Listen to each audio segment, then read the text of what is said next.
बिस्मिल्लाहिर्रहमानिर्रहीम। नाजरीन, हज़रत अबू हुरैरा रज़ी अल्लाह ताला अन्हो से मरवी है कि नबी करीम सल्लल्लाहु अलैहि वसल्लम ने फरमाया कि सफ़ेद बाल ना उखेड़ो, क्योंकि वो क़यामत के दिन नूर होगा, और जिस शख्स के बाल इस्लाम में सफ़ेद हो गए उसके लिए उसके एवज़ एक नेकी लिखी जाएगी, एक गुनाह मिटाया जाएगा और एक दर्जा बुलंद होगा।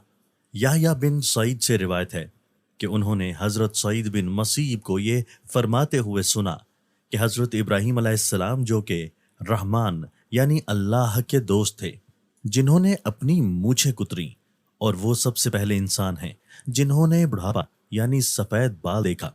चुनाचे उन्होंने जब सबसे पहले अपने बालों में सफ़ेदी को देखा तो अर्ज़ किया कि मेरे परवरदिगार, ये क्या है?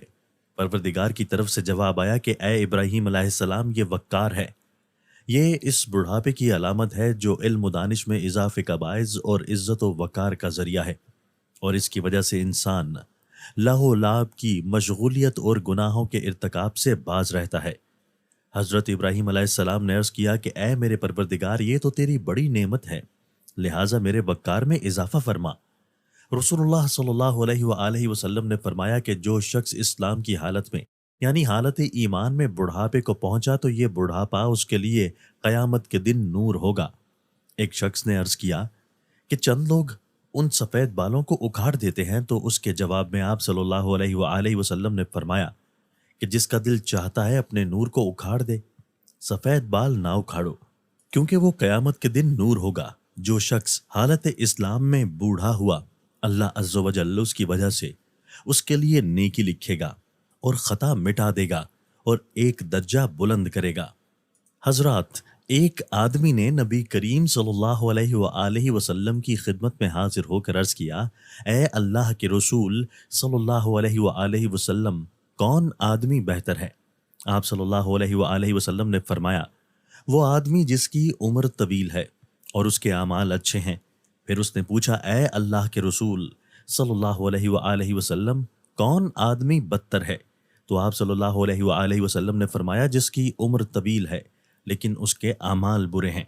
हज़रत उस्मान गनी रज़ी अल्लाह ताला अन्हो से रिवायत है कि रसूलुल्लाह सल्लल्लाहु अलैहि वसल्लम ने फरमाया कि अल्लाह तबारक व तआला फरमाता है कि जब मेरे बंदे की उम्र 40 साल की हो जाती है तो मैं उसको 3 किस्म के अमराज से महफूज कर देता हूँ: जनून यानी दीवानगी, जजाम यानी कोढ़ और बर्स, और आफियत दे देता हूँ।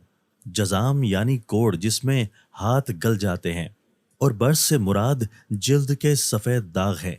मतलब ये कि 40 साल के बाद इन अमराज का वकू बहुत कम होता है। और फिर फरमाया कि जब मेरे बंदे की उम्र 50 बरस की हो जाती है तो उसका हिसाब यसीर यानी आसान हिसाब करूंगा। मतलब यह है कि 50 साल वाले से क़यामत में आसान और सहल हिसाब होगा। जब कोई बंदा 60 साल की उम्र को पहुंच जाता है तो मैं तौबा और रुजू इलाही आसान कर देता हूं और उसे अपना महबूब बना लेता हूं। इसका मतलब यह है कि 60 साल की उम्र के बाद तौबा से मोहब्बत हो जाती है और अल्लाह की तरफ रुजू होने की तौफीक अता होती है। जब किसी की उम्र 70 साल की हो जाती है तो फरिश्ते उससे मोहब्बत करते हैं, और जब कोई 80 बरस का हो जाता है तो उसकी नेकियां लिखी जाती हैं और गुनाहों को नज़रअंदाज किया जाता है। और जब कोई 90 साल का हो जाता है तो फरिश्ते कहते हैं, ये शख्स अल्लाह का कैदी है, अल्लाह की ज़मीन में इसके पहले और पिछले गुनाह बख्श दिए जाते हैं। इसका मतलब यह है कि अल्लाह ताला ने उसकी रूह को जिस्म के कैद खाने में कैद कर रखा है। मुद्दत पूरी हो चुकी है, हुक्म का इंतज़ार है। और जब कोई बंदा अर्ज़ल उम्र को पहुंच जाता है तो अल्लाह ताला उसके नामा अमाल में उसकी तंदुरुस्ती और सेहत के ज़माने के मिस्ल अमाल खैर लिखता रहता है। अगर उस बंदे से कोई बुराई हो जाती है तो बुराई उसके नामा अमाल में नहीं लिखी जाती है। अर्ज़ल उम्र से मुराद वो उम्र है जिसमें इंसान के होशो हवास बजा नहीं रहते और बहकी बहकी बातें करने लगता है। हज़रत जाबिर रज़ी अल्लाह ताला अन्हो फरमाते हैं कि नबी करीम सल्लल्लाहु अलैहि वसल्लम ने इरशाद फरमाया कि मेरे दोस्त जिब्राईल अलैहिस्सलाम अभी मेरे पास से गए हैं। वो कहते हैं कि कसम है उस ज़ात की जिसने आपको हक के साथ भेजा है। अल्लाह ताला के बंदों में से एक बंदे ने 500 साल तक एक पहाड़ी की चोटी पर इबादत की। ये पहाड़ समंदर के बीच में था। ये पहाड़ 30 मुरब्बा मील तक फैला हुआ था। उसके चारों तरफ सैकड़ों मील का समंदर था। اللہ تعالیٰ نے اس عبادت گزار کے لیے اس پہاڑ میں میٹھے پانی کا چشمہ جاری کر دیا، جس کی دھار انگلی کے برابر موٹی تھی، اور ایک طرف انار کو اس پہاڑ کی جڑوں میں لگا دیا گیا تھا، جس میں ہر روز ایک انار تیار ہوتا تھا، اور اس پہاڑ سے اتر کر وضو کرتا تھا اور اس انار کو کھا کر پھر خدا کی عبادت میں مشغول ہو جاتا تھا۔ جب اس عابد کی وفات کا وقت قریب آیا تو اس نے عرض کی، یا اللہ، میری روح سجدے کی حالت میں قبض کی جائے اور میرے جسم کو محفوظ رکھا جائے اور مجھے قیامت میں سجدے کی حالت میں اٹھایا جائے۔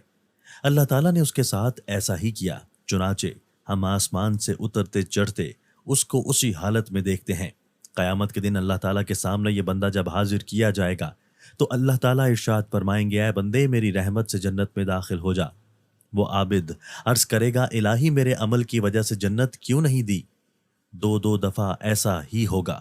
اللہ تعالیٰ فرمائے گا کہ اے میرے بندے، میری رحمت سے جنت میں داخل ہو جا، اور یہ عابد پھر عمل کا نام لے گا۔ اس وقت اللہ تعالیٰ فرمائے گا کہ جو نعمتیں میں نے اس کو دی ہیں اور جو عمل اس نے کیا ہے، حساب ہوگا۔ تو صرف آنکھ کی نعمت ہی کے بدلے 500 سال کی عبادت ختم ہو جائے گی، اور باقی جسم پر جو احسانات ہیں وہ فاضل اور زائد ہوں گے۔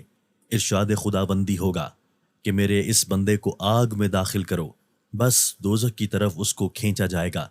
یہ کہے گا، اے میرے رب، مجھ کو اپنی رحمت سے جنت میں داخل کر دیجئے۔ ارشاد خداوندی ہوگا، فرشتوں، اس کو واپس لے کر آؤ۔ چنانچہ یہ حاضر کیا جائے گا تو اللہ تعالیٰ فرمائے گا، اے میرے بندے، تجھے کس نے پیدا کیا؟ یہ عرض کرے گا، آپ نے پیدا کیا۔ پھر ارشاد ہوگا، 500 سال تک عبادت کرنے کی طاقت کس نے دی؟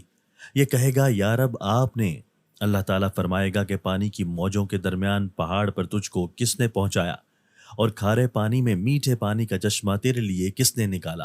اور انار کا درخت جو 1 سال میں 1 دفعہ پھل لاتا ہے، رات دن میں اس کو ایک پھل دینے والا کس نے بنایا؟ اور تو نے جب عرض کی کہ میری جان سجدے کی حالت میں نکلے تو میں نے یہ بات بھی تیری پوری کر دی۔ وہ عابد عرض کرے گا، اے رب، تو نے ہی سب کیا۔